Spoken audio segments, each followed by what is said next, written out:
All right, welcome back, everybody. We got another video today where we're doing a survey. I've been getting blown up all morning from Black Lives Matter supporters sending me a survey that I had to check really quick with Black Lives Matter because the amount of them that were coming in, I was thinking it was spam at first. But I got a hold of Black Lives Matter Utah. I did talk to them. I checked out the validity of this survey. It's legit. So we're going to go ahead and fill it out with all of you right now on YouTube. For those of you who don't know, I'm John Molnar. I'm the Libertarian candidate for Utah's 4th District Representative to United States Congress this year. So let's go ahead and take a look. Black Lives Matter, you're watching, this might be new to you with me in my campaign, but this is just how we do. Whenever a survey comes in for the campaign, I like to fill it out on video for everybody on YouTube so they can see exactly how I answer, why I answered a specific way, and get a little bit more in depth. For you guys as well as you're trying to make your decisions. And then for everybody out there watching, wondering how they're going to vote for me or not. So starting off is just basic info, email address. Yes. Do Black Lives Matter? Yes. I don't know what else to say there. Usually I say stuff like they never didn't or duh. I mean, that's just to me. Like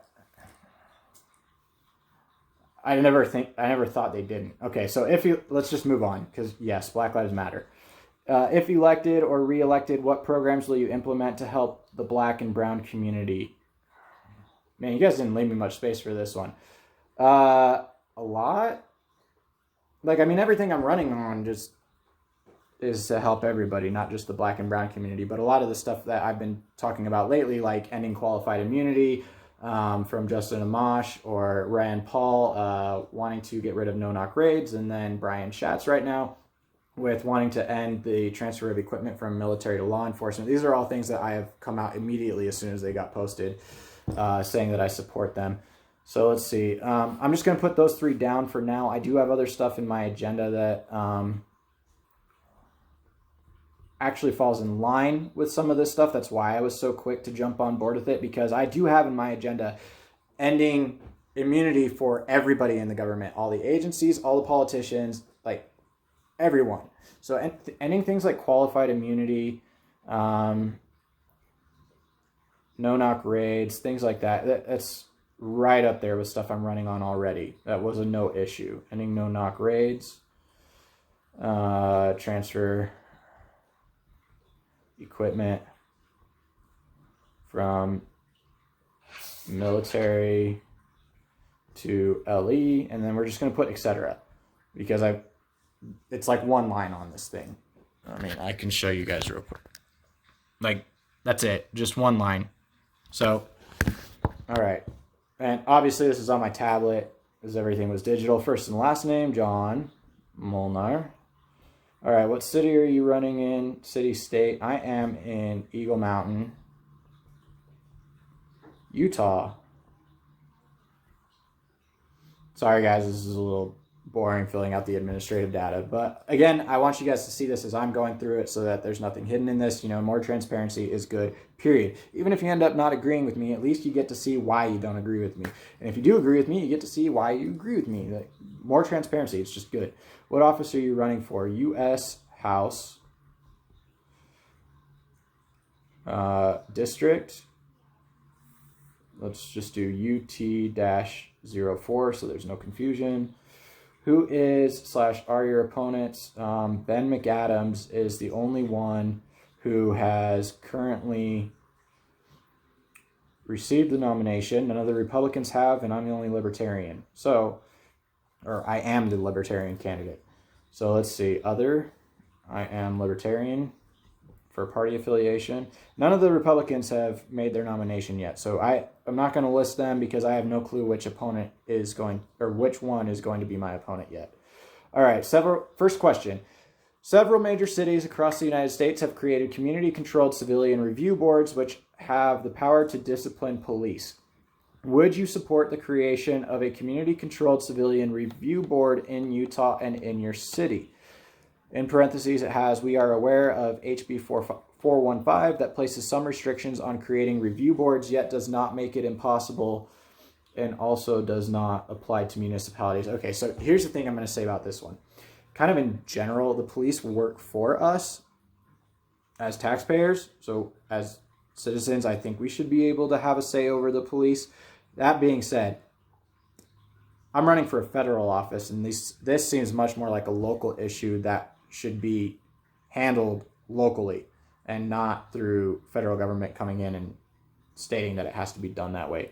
I would rather it be done at the, I'm going to say yes, I support Citizen Review Board, but I think this should be handled locally. And since I'm running for a federal office, this does seem like a bit like it's outside my jurisdiction. I'm happy to talk about it, but as far as like implementing policy, mandating you have to have citizen review boards or civilian review boards, I think that's best left. Have that fight in the city state that you live in, instead of having me come in and try and make the federal government mandate them. Anytime the federal government steps in, it's not usually good. So we want to limit how much the federal government steps in and dictates to the states what they have to do, unless it has to do with things like violating constitutional rights, which some of the things going on do. This one, like I said, a little bit more city-state, but I do support it in general.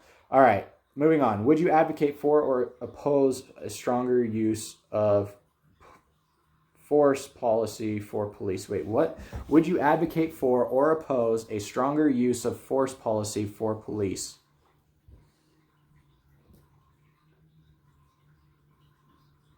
I'm not quite sure what is being asked here, because is this talking about stronger use of force policy, like allowing the police to use more force, or in curbing some of their rules of engagement? I'm not quite sure on this one. Hold on, maybe it's just because I'm talking to you guys while I'm trying to read. Give me a second. I'm going to try and read this one.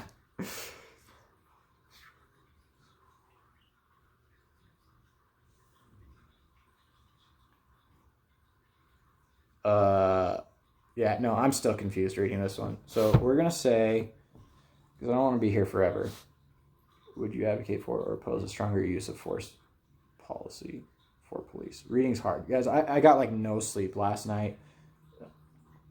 Today's a struggle. Would you advocate for or oppose a stronger use of force policy?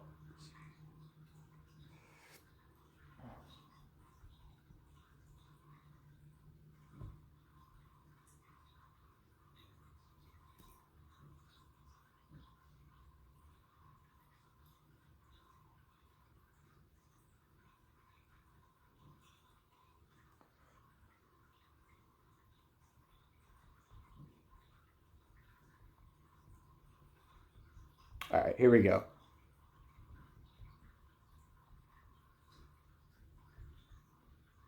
So I'm going to say support better, more restrictive use of force policy for law enforcement. And the reason for that is because, like I've been saying throughout my campaign already, that you guys have seen on Twitter and Facebook, is that the police rules of engagement are much less stringent than those that we have in the military when we deploy in combat zones like Iraq.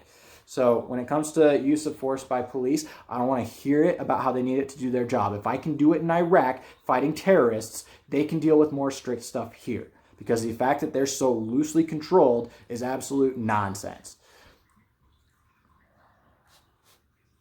Like, at the very least, they should be held to the same rules of engagement standards that the military does, if not, and I would even argue even more so, because they're dealing with actual U.S. citizens and not terrorists in foreign soil. Like, come on. Don't give me this thin blue line nonsense about how the police need excessive force to be able to do their job. No, they don't. We got by just fine without it in Iraq. All right. How strongly will you advocate for the following policies regarding public information about actions taken by police officers in your district? And this goes from very strongly, somewhat, not strongly, not at all. All right. First one is require officers to report all uses of force to a public database. So how strongly will you advocate for these policies? Require officers to report all use of force to public database. I mean, I'm just not seeing that one as a priority in trying to curb the issues, because the issues really, like I've been talking about through my campaign, are just due to the militarization of police. And I'm not seeing that requiring them to report all use of force to a public database would help to curb that mentality of militarization.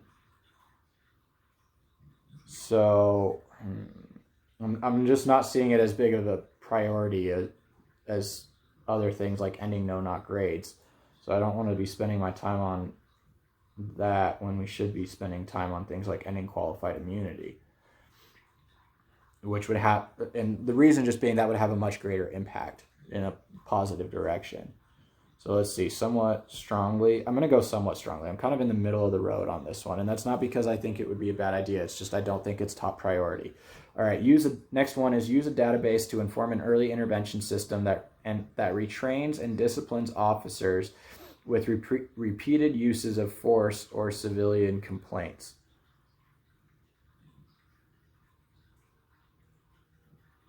I'm going to go a little more strongly on this one. I'm not going to go very strongly. I'm going to go strongly, kind of in the middle between hell yeah and yeah, kind of.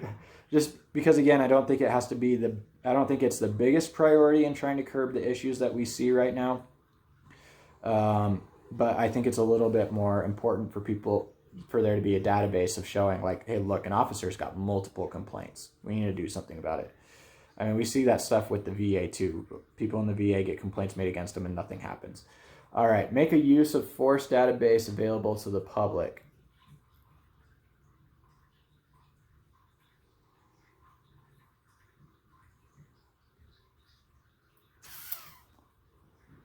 The database thing, like, you guys are kind of losing me on the database thing. I'm not, like, I get that the idea is to try and help, but I'm going to have to go somewhat on here because I don't think the database is just going to have the type of effect that we want it to.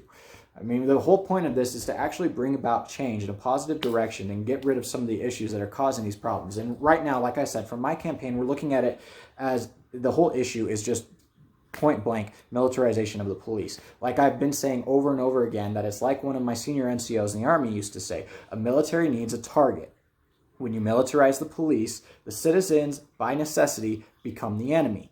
And so in trying to end the militarization to solve the problems of police brutality and corruption and everything else that's going on, a database is just not one of the top priorities in being able to curb that type of behavior and mentality. So I'm going to go a little soft on these ones just because of that reason. It's not that I don't agree with them.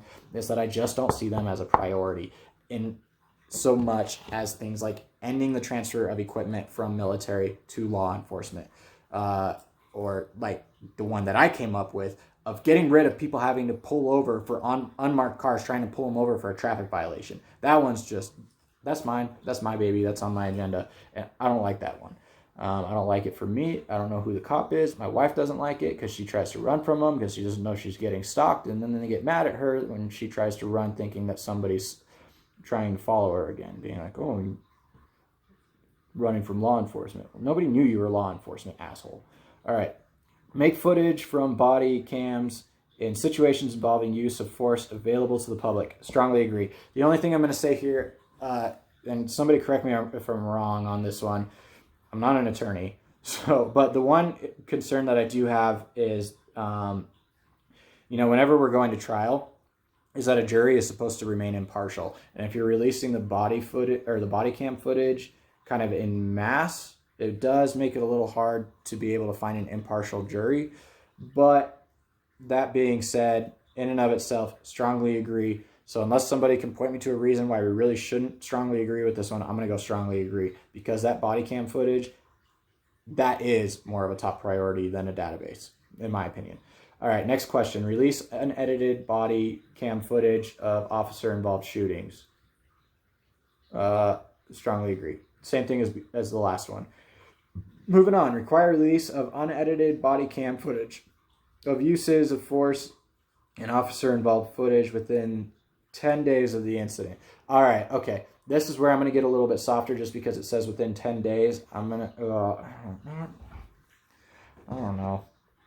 That whole jury thing just bugs me, but at the same time, like if something happens, we want to see what happened.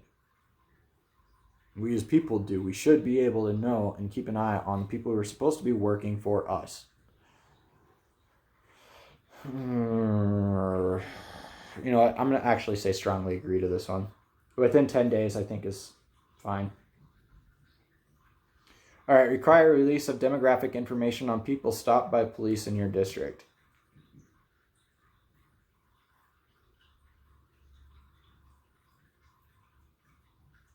And I don't know. I kind of want to say yes, but at the same time, I don't know if I really want the demographic stuff put in because, I don't know. I'm wondering if there's a negative reason why, or if there would be a negative consequence to doing that. I'm not really seeing one, but anytime we get into demographic information, I start getting worried about what's going to be said and how it's going to be used. So I'm going to go, what's that one? Strongly. So not very strongly, not somewhat, but strongly is what we're going to say to that one. All right, moving on. Require release of demographic information on people arrested by police officers in your district.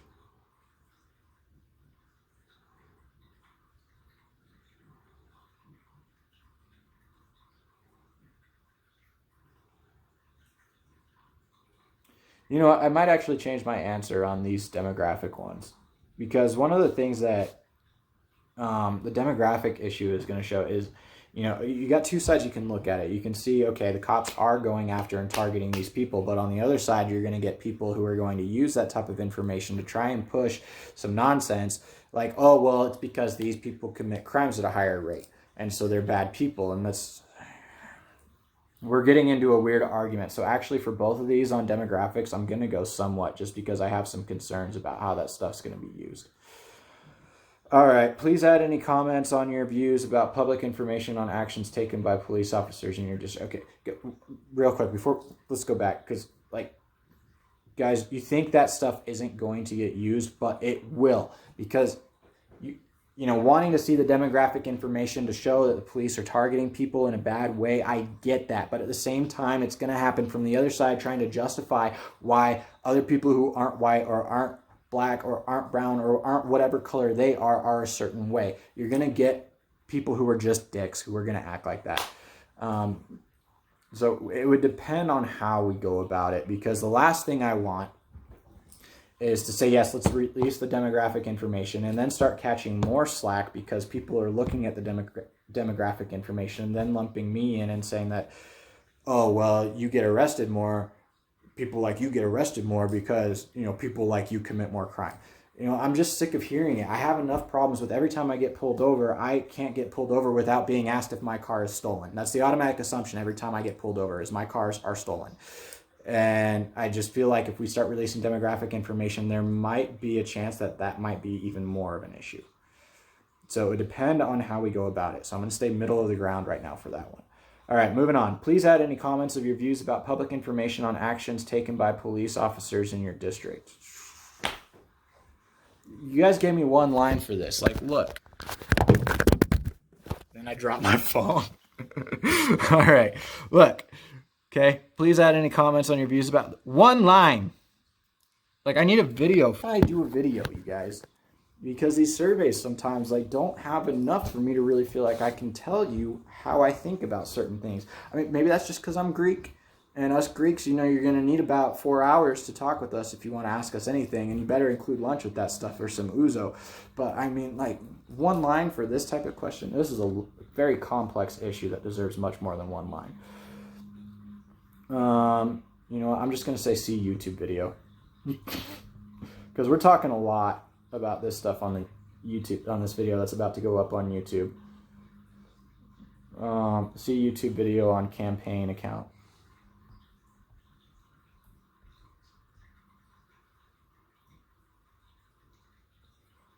All right, moving on. How strongly will you advocate for the following policies regarding video recordings, devices, and body cams? All right.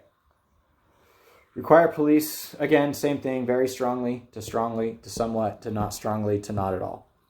All right, so number one, require police officers use technology that collects audio and visual data of police interaction. Yeah, very strongly. You know what? Just period. If they're going to be interacting with us, they should have a camera on. I'm done playing around with cops.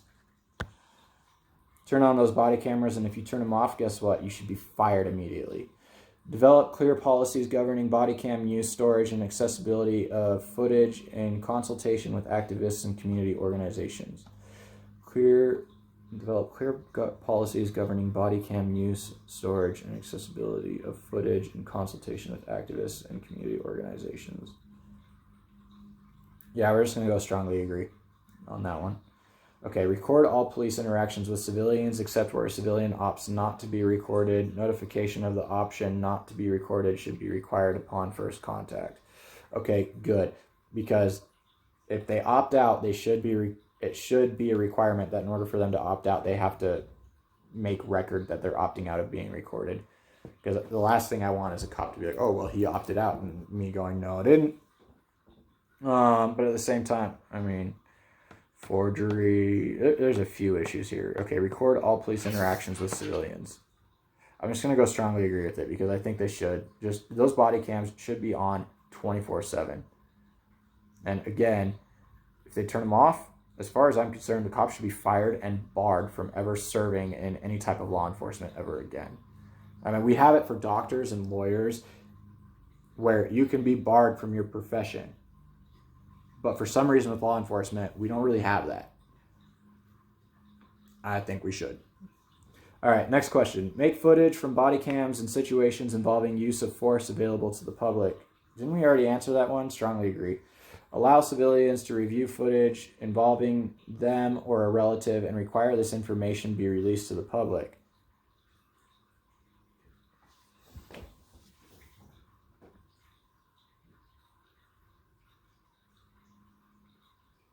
Isn't it already required that you can subpoena the court to be able to get a copy of the body cam footage from the police? I would think it is.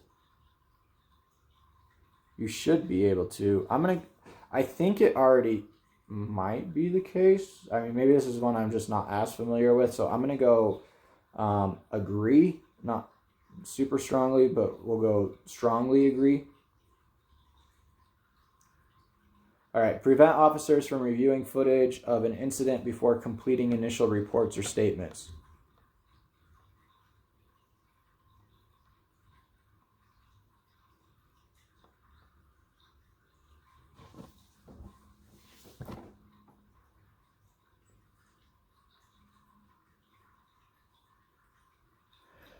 Okay, I'm going to go middle of the ground on this one, and I'm going to say why. The reason for this one is because two parts. So if you're going to prevent officers from reviewing footage of an investigation of an incident before completing initial reports or statements, you know, I think it's a good idea because of the fact that officers could try and use that to, you know, man, this is a weird one. But essentially, let me try and explain this. So essentially, the issues I'm seeing with it are two sides of it. One is that if the officers are allowed to review it, I don't even know how to talk about this one. Like, the thoughts in my head, but you know when you can think something in your head and then the words just won't come out for a second? Yeah. All right. We're going to go somewhat because, can I make it through this?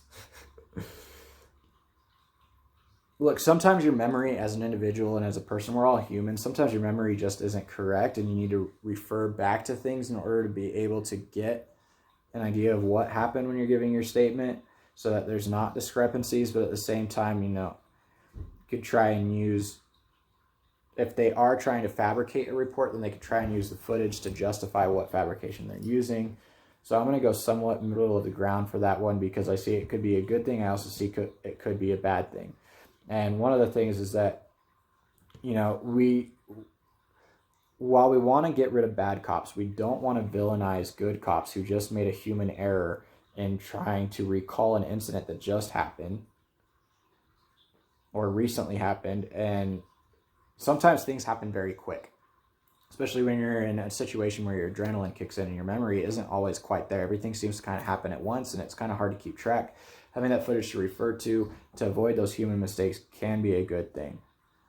So for that, I'm going to tone it down a little bit.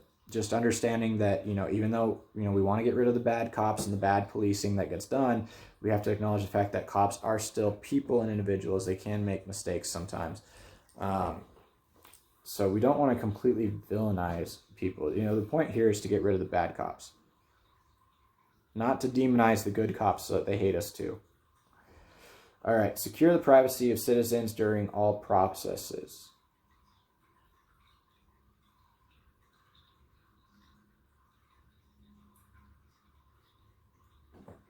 yeah, but I mean, you have a right to privacy.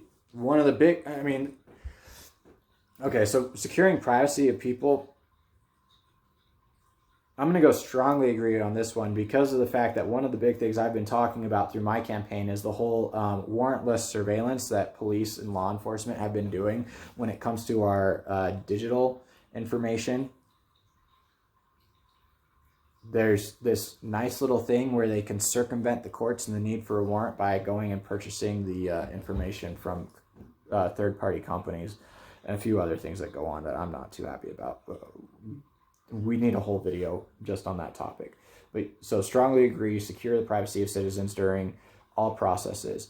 All right, moving on. Assure the right of the public to record the police by video and audio without fear of having their devices confiscated or damaged. Absolutely. I'm tired of seeing videos of cops acting like, you can't videotape me. I'm going to take your phone. I'm going to break your camera, journalist, like they've been doing with the protests and smashing cameras of journalists, taking their cameras and arresting them. I'm tired of this stuff. Strongly agree. All right. Please use this area to add your comments about your views on policies for body cam usage. See YouTube video. From campaign. Filling out this survey. Because guys, look, we've talked about like a few things. It's easier just to say watch the video. How strongly than to type in one line? Because again, like, look, you guys, send me, when I get sent surveys that have like this, and it's one line, like, where am I supposed to type everything? And these are complex issues. They deserve complex answers and an actual analysis rather than just some catchphrase that makes it sound like I'm agreeing with you when I don't. And I mean, I agree with this stuff. I will tell you where I agree and where I disagree. But I mean, that's something we see from a lot of our politicians. They'll make things sound really good, make it sound like they agree with us when they don't actually agree with us and they don't actually have any plan to do anything whatsoever. Like every single one of my Republican opponents whose entire campaign is based on who is going to support Donald Trump the most. All right. How strongly will you advocate for the following policies regarding de-escalation techniques and non-force actions by police officers in your district? Again, this is very strongly, somewhat strongly, not at all.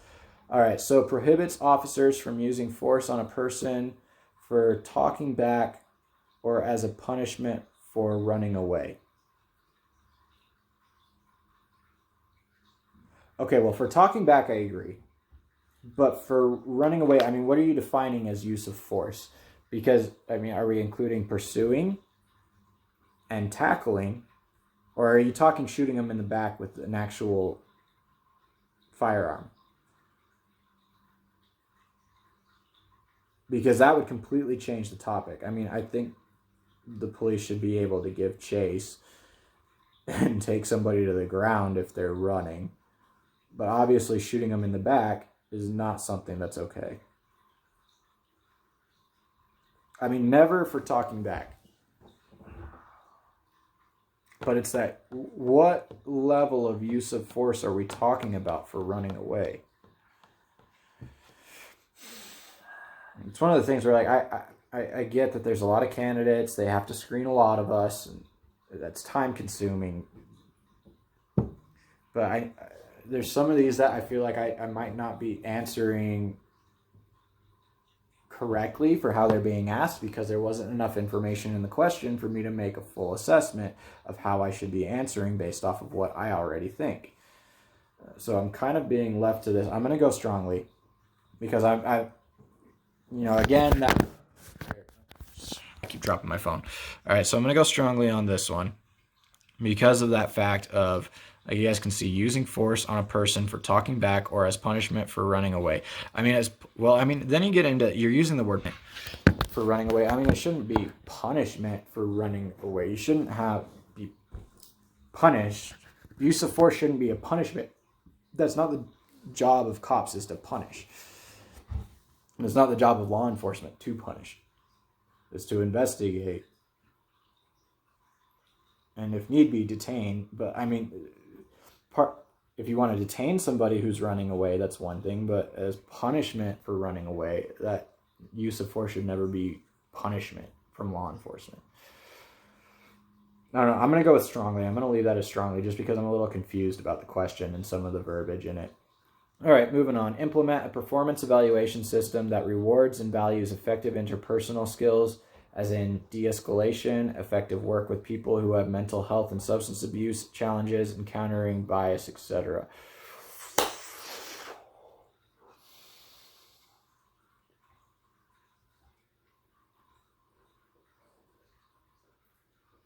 But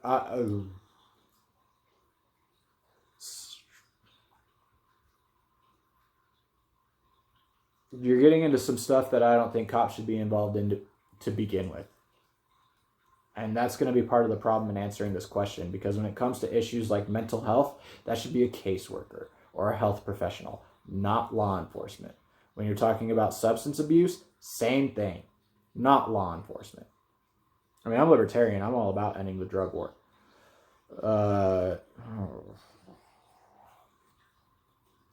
Granted, I mean, the cops are going to probably have to have a run-in with these people here and there, but right now it's way overblown. They're expected to handle issues that aren't up their alley.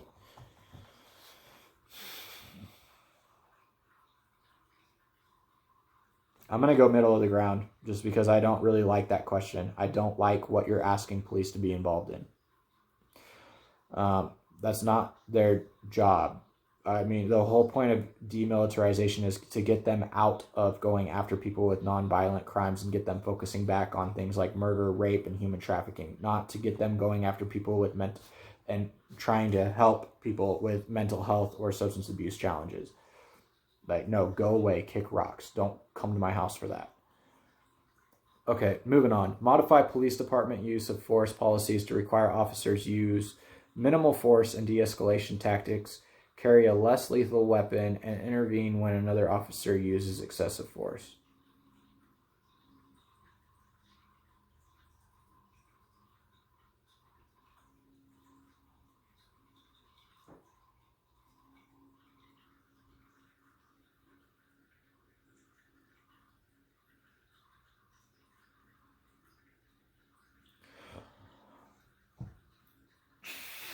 I'm going to go middle of the ground here. I don't like the question.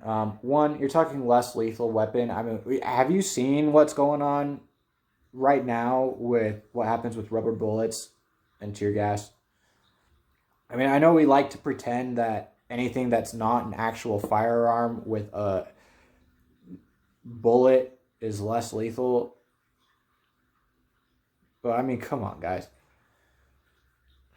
Look, this question just seems like a waste of time. Really, we should be encouraging people to carry weapons themselves and exercise their Second Amendment, so that when things like George Floyd get caught on video, you're not just standing there with a cell phone. You can actually have your own firearm to do what you're supposed to with what the Second Amendment talks about, and end government tyranny. I mean, you should have been able to stop that murder in the first place instead of just filming it for Facebook or Instagram. So I'm just going to say this issue is just barking up the wrong tree. It's taking the issue from the wrong angle. That's the issue I have with it. All right, require training for and use of non-force techniques for people with mental health and or substance abuse issues. Strongly disagree. Again, well, hold on. Let me think about this one. Because, like I said, I don't think police should be involved with mental health and substance abuse.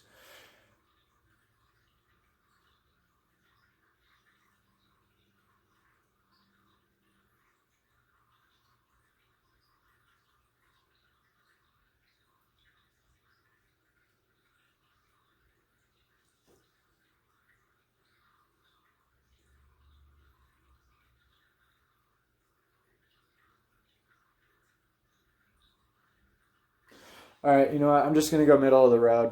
Again, mental health and substance abuse are not things law enforcement should be involved in. Period.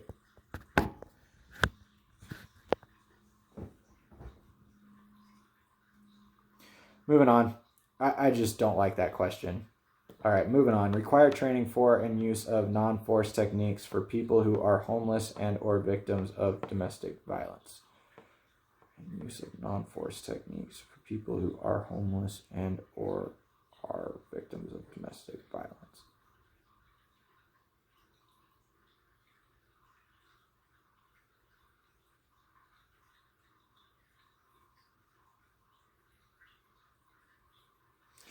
I'm not really sure what this one's for. I mean, there was a video going around today on social media about a homeless guy who was shot while he was sleeping at a bus stop by cops as soon as they rolled up. So I mean, I guess I'm seeing some of the relevancy of this question, but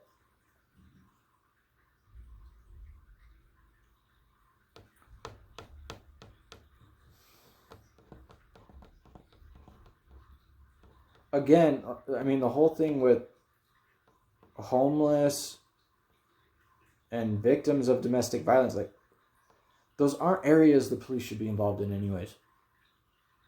Frankly. Middle of the road. I just don't like the question. Like, I'm sorry, Black Lives Matter, but some of your questions are just absolutely ridiculous. I mean, these are things that we should be getting police out of, not encouraging them to stay in with new regulations. All right, reallocate funding for non-sworn personnel who can assist in case of mental illness, substance abuse, homelessness, and domestic violence.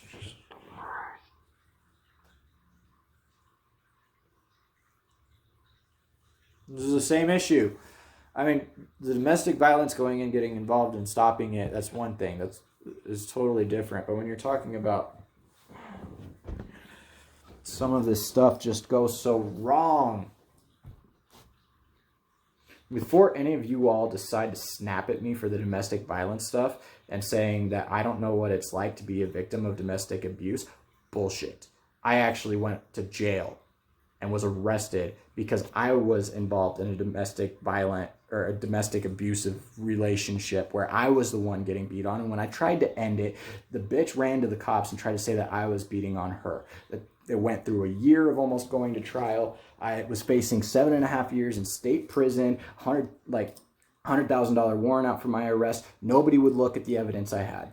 I had everything documented. I was military intelligence, so I was smart as hell.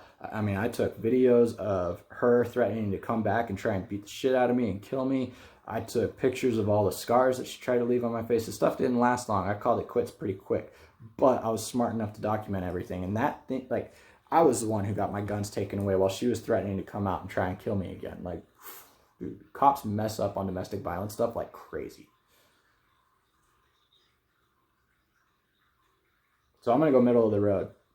You know, we're going to talk about domestic violence. You're getting somewhere personal because I was the one going through that stuff. It does not just happen to women. And that's what the cops try and pretend happens. And then you get the cops with ending up with, like, me arrested. All they had to do was look at my phone, man. I had everything on there. But instead, nope, just going to take you in cuffs and lock you up. Talk to the judge. But then the judge don't want to talk to you. The judge just wants to keep you in there and tell you your bail amount. And then, all right, see you at trial. Like, domestic violence stuff needs a whole revamp. That's going to be a different issue. All right, moving on. Require training that uses the latest science on implicit bias based on social identities, including people of color, LGBTQ individuals, and non-English speakers. Okay, wait, what? Require training that uses the latest science on implicit bias based on social identities.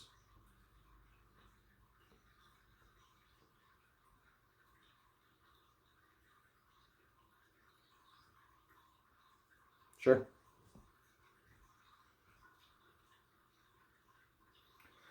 Require evaluation of police officers' ability to recognize bias and knowledge of techniques to counter it.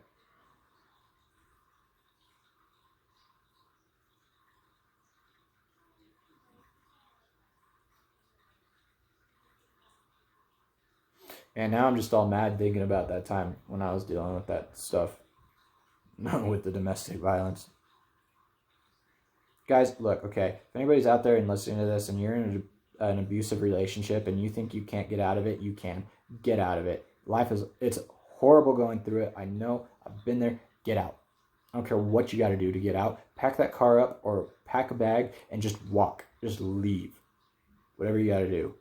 I'm trying to read these questions and now my mind's just on that. That was a horrible time for me. All right. Require evaluation of police officers' ability to recognize bias and knowledge of techniques to counter it.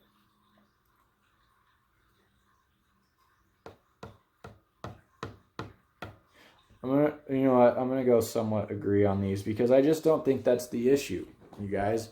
Like, really, I mean, the whole issue isn't.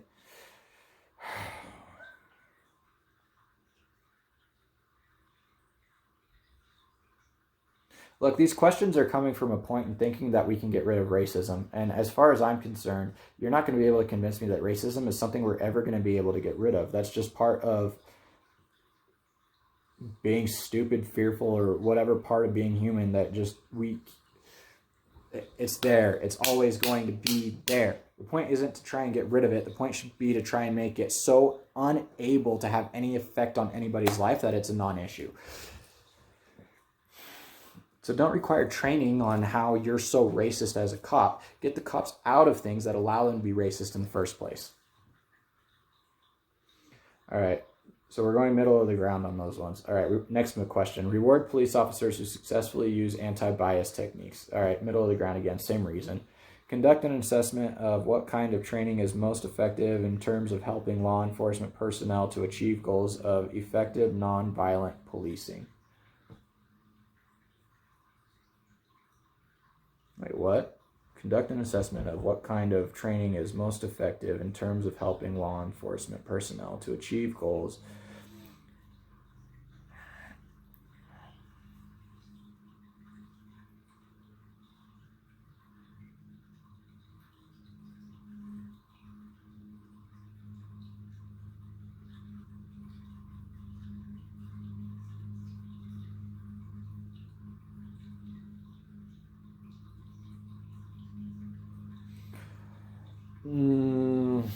All right, so conducting an assessment on what kind of training is most effective in terms of helping law enforcement personnel. All right, you know what? We'll go agree with that one.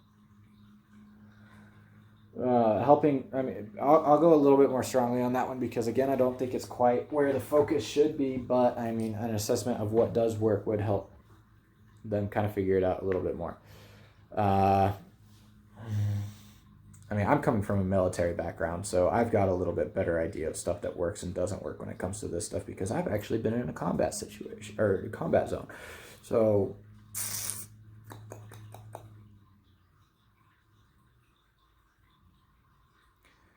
implement training identified as the most successful toward achieving effective nonviolent policing. Implement training identified as the most successful toward achieving. Well, yeah, I mean, obviously, implement the training identified as the most successful toward achieving effective nonviolent policing. All right. If it works, it should be implemented. Duh. Please share your comments on de-escalation techniques and non-force actions by police officers in your district.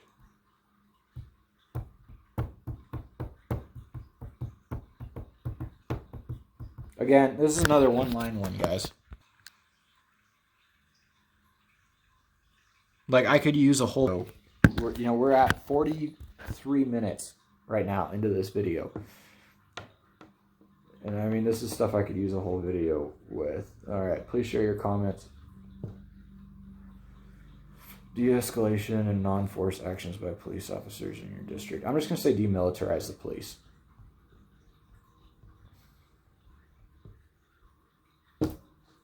Right, that's about all I can say that fits into one line, you guys. Help me out here. I'm Greek. We need time to talk. All right. All right, moving on. How strongly will you advocate for the following policies? Another strongly, somewhat, or very strongly, somewhat, not strongly, not at all. All right, hire a local research institution to field a regular survey of community perceptions of the police. No.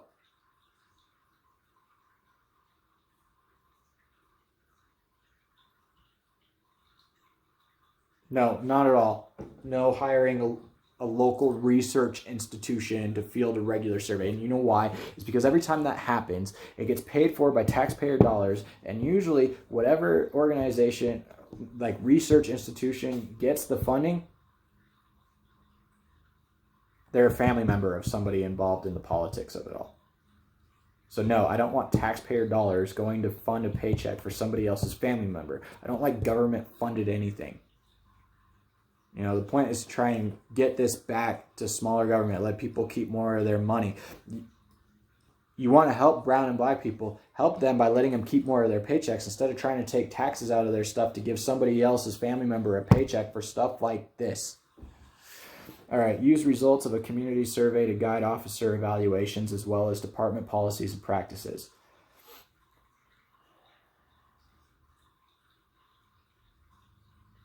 No. I'm going to say no just because that would be dependent upon the research institution that's paid for with taxpayer dollars that I said no to before. All right, institute a model system where people stopped by the police are immediately given a card by the officer with their name and badge number, what the stop was for, and how to file a complaint should they choose to do so. Okay, I like this one. That's it. I like this one. That's a good idea. You know, we should, we see things with, cops having their badge and name or badge number and name covered up during these protests and riots. Tend to give you an issue of what the stop was for sometimes. Sometimes the stop is horseshit. There's no other way to put it. Moving on. I like that one, so we're just going to move on. Increase representation from the community by hiring more women and people of color as police officers. Guys, what does that solve? Like, 4 cops were involved in the murder of George Floyd. Correct me if I'm wrong, but only one of them was white. Increasing diversity in the workplace doesn't do anything. If you don't fix the problems that are there before it, you're just going to have the same problems, but different people, but different colored people or different gendered people causing the same issues.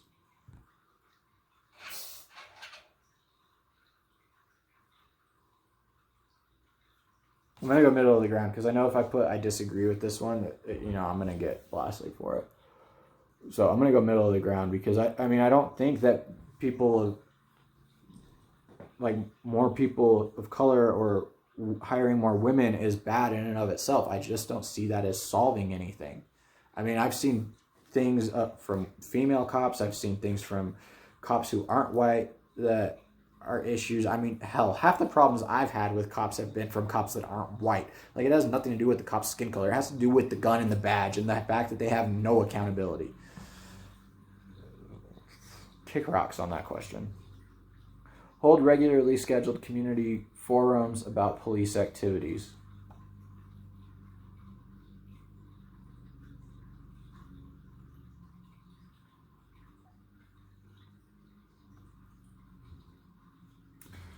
I mean, I'm not saying it as a huge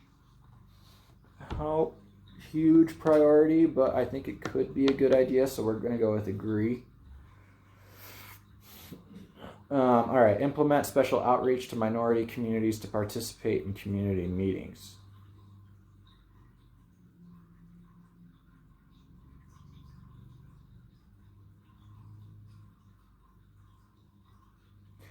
I'm going to go agree.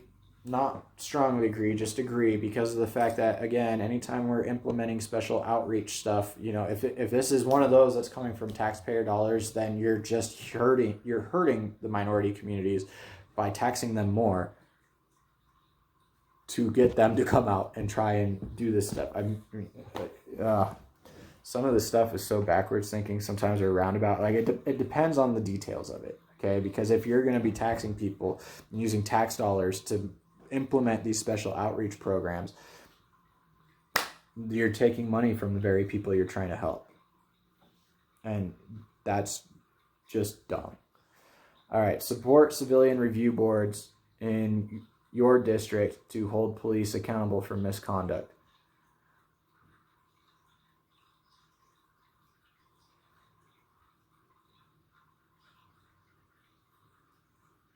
Didn't I already answer that question?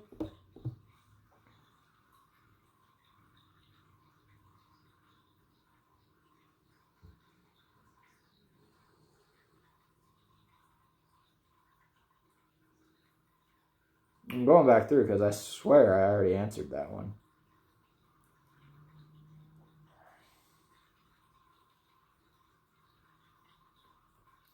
All right, I don't want to sit here scrolling for it. We're almost done with the survey anyways.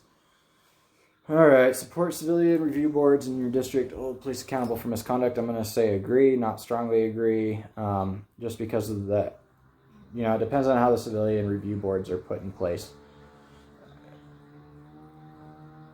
Yeah, I mean, obviously, one of the issues that I have with civilian review boards is who's on them. Because a board is only as good as its members.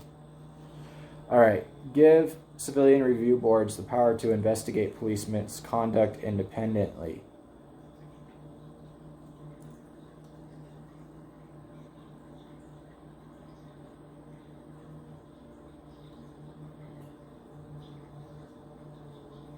I'm going to go middle of the ground here. I'm not going to agree. I'm not going to disagree because, again, that power to investigate the police independently, while there's issues with the police right now, again, who is on that board doing the investigating is going to be an issue. So we have to work that out. I mean, is this an elected office that you run for to be on the board of? I mean, who decides who gets to be on the board? Because, I mean, like, you could have the sheriff's mother-in-law on the board. And obviously that would not be in anybody's interest. All right, except for the sheriff. Give civilian review boards the power to subpoena individuals and collect documentation on police misconduct.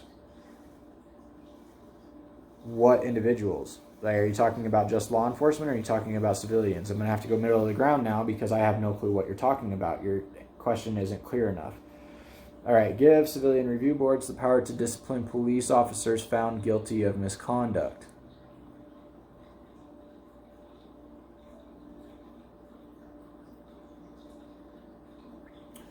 I'm going to go with agree.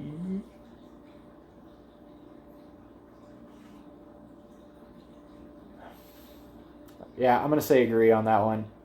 Again, my biggest thing with the civilian review boards is how you're going to set that up. Okay? Like I said, it depends on... The board is only as good as its members. Who are the members? Because if I don't know that, I can't make an accurate depiction of what they should be able to do. Obviously, we want checks and balances, but we don't want a civilian review board to just become another point of corruption where the cops can get away with anything. And if we give the civilian review board ultimate power and then don't have any checks and balances on who can be on the civilian review board, then we're just going to have the same thing all over again, but we're going to be paying a little bit extra taxes because of the whole anybody who's on the civilian review board.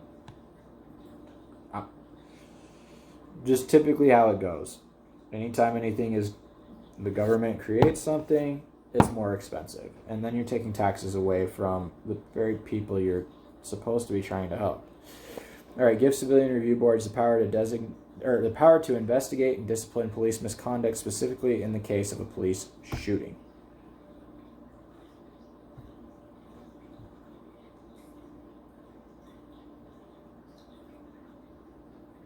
Yeah, I'm going to go agree with that one. I might even change these all to agree. I'm gonna change all of these to agree because, like, I like the idea of a civilian review board,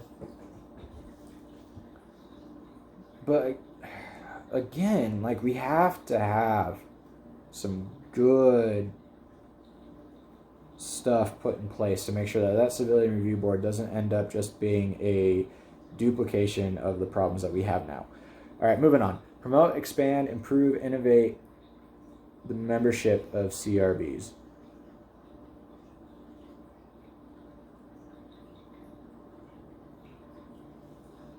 Okay, we're just going to go agree with that one. Disallow current or former law enforcement personnel to serve on disallow current or former law enforcement personnel to serve on CRBs.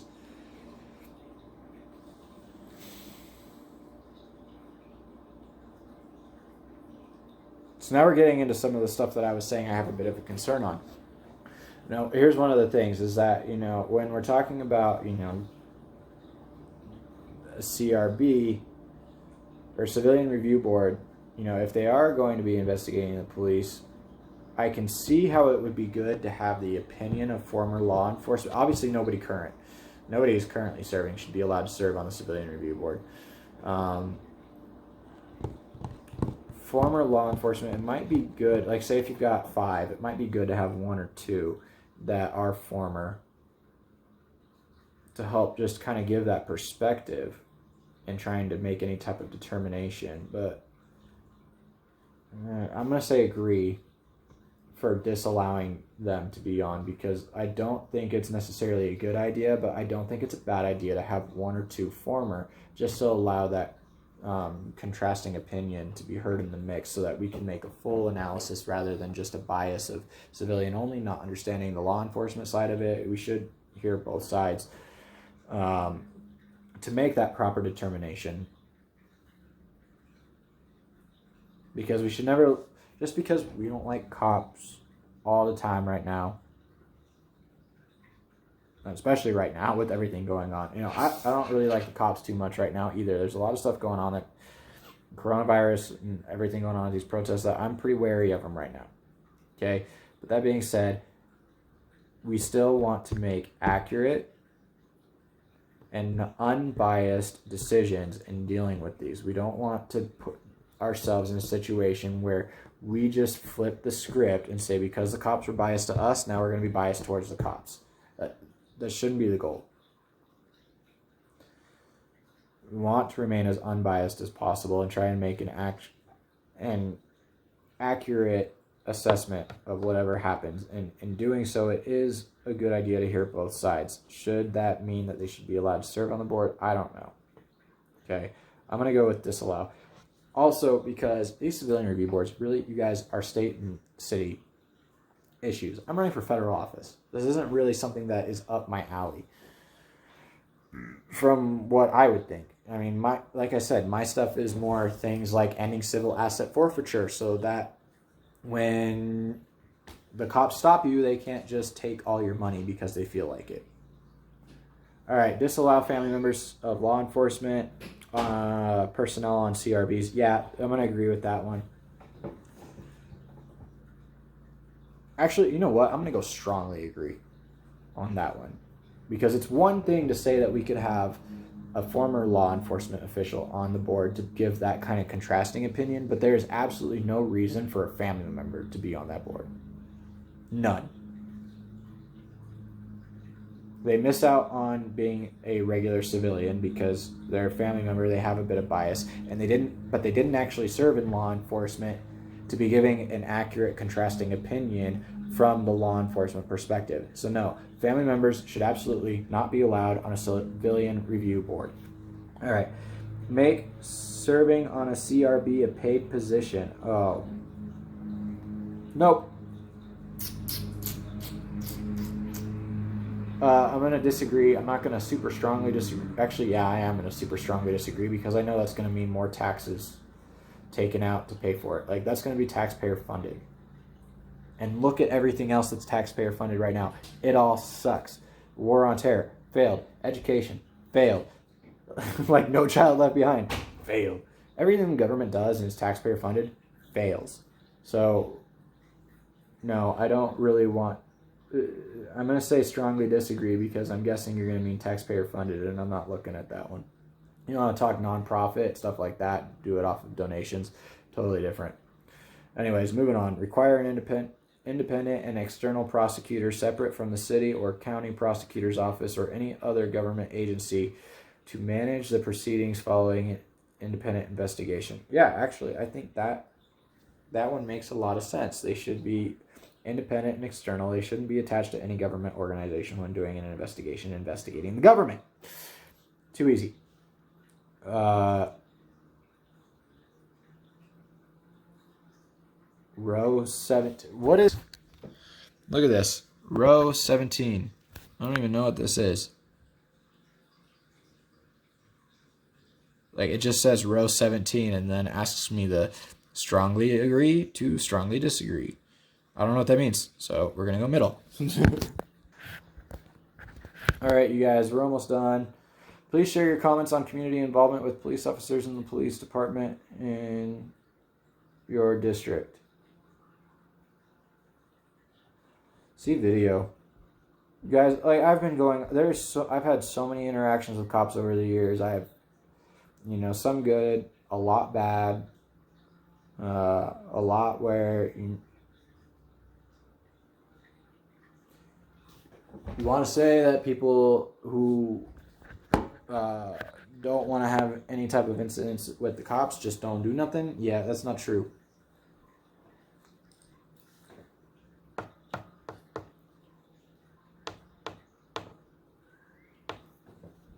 See video on YouTube from campaign.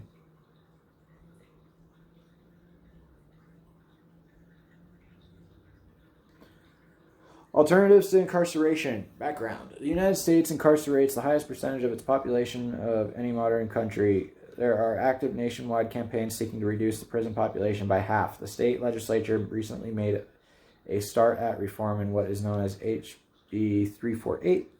We are concerned that the reform efforts in that bill remain unfunded, lack of Medicaid expansion, and other deficits, while what could easily be $1 billion project to build prisons remains funded.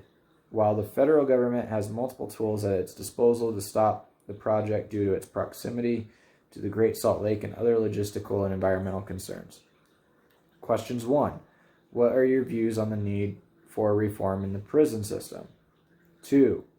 Will you implement alternatives to our incarceration? 3. What are your views on reducing incarceration rates? Again, why do you guys do this to me? One line for all this.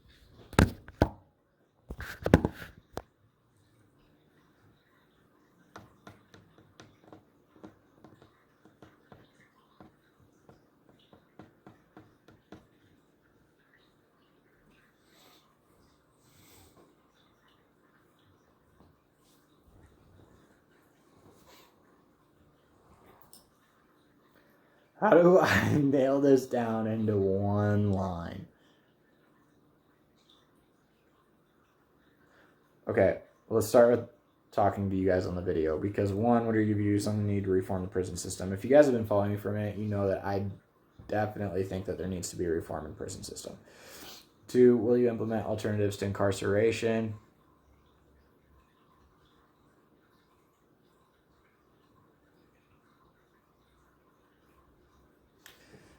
Implementing alternatives to incarceration, no. Like, I don't think there needs to be any alternatives to incarceration nearly as much as we need to have alterations to what we're incarcerating people for. Non-violent offenders shouldn't be going to jail. I'm sorry, but most of the people who are in jail right now are in there for things like selling weed or smoking weed. Stuff that I do. Guys, I smoke weed. I've been a medical marijuana patient since 2014 when I left the Army.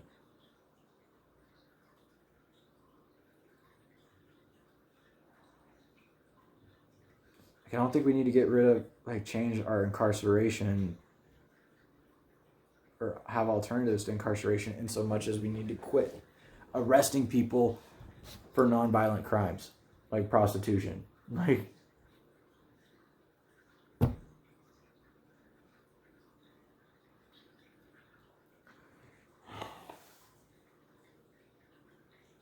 guys are making my brain hurt. I did not have enough sleep for this video last night.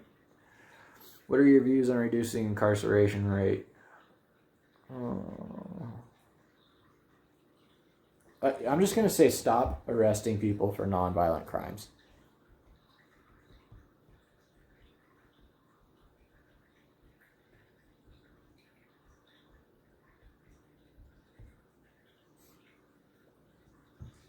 Is there anything else you would like us to know? We appreciate your attention to these serious matters which so deeply affect the lives of so many. I filmed myself filling this out. And the Video will be on YouTube with me discussing this survey at length on the channel at Molnar 2020.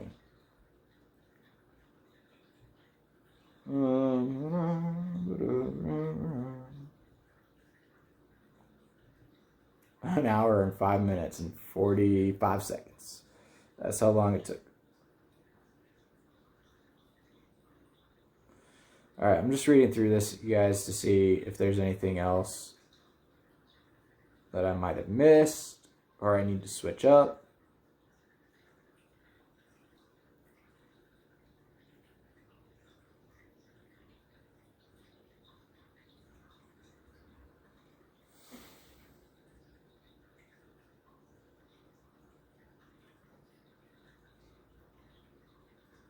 Doesn't really look like it. I think I filled most of it out.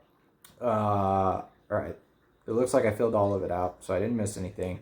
That row 17, I don't know what that is. You can see right here. So this is that weird row 17 one. So you see video on YouTube from campaign. And then this question right here, stop arresting people for nonviolent crimes. That's easy. And then I filmed myself filling this out, and the video will be on YouTube with me discussing the survey at length on the channel at Molnar 2020. So, all right, guys, that took a while. If you have any questions, comments, concerns, quotations, quagmires, anything like that, anything you want to bash me for that I said that maybe you don't agree with and you want to help, show me why I shouldn't think the way that I did, feel free to drop a comment down below. As always, every link to anything in the campaign is down in the description of every video. If you liked what I had to say, you'd like to donate, the donation links will be in the description of this video. As always, I'm John Molnar. I'm your Libertarian candidate for Utah's 4th District Representative to United States House for this year. Don't forget to vote for me. Tell DC enough.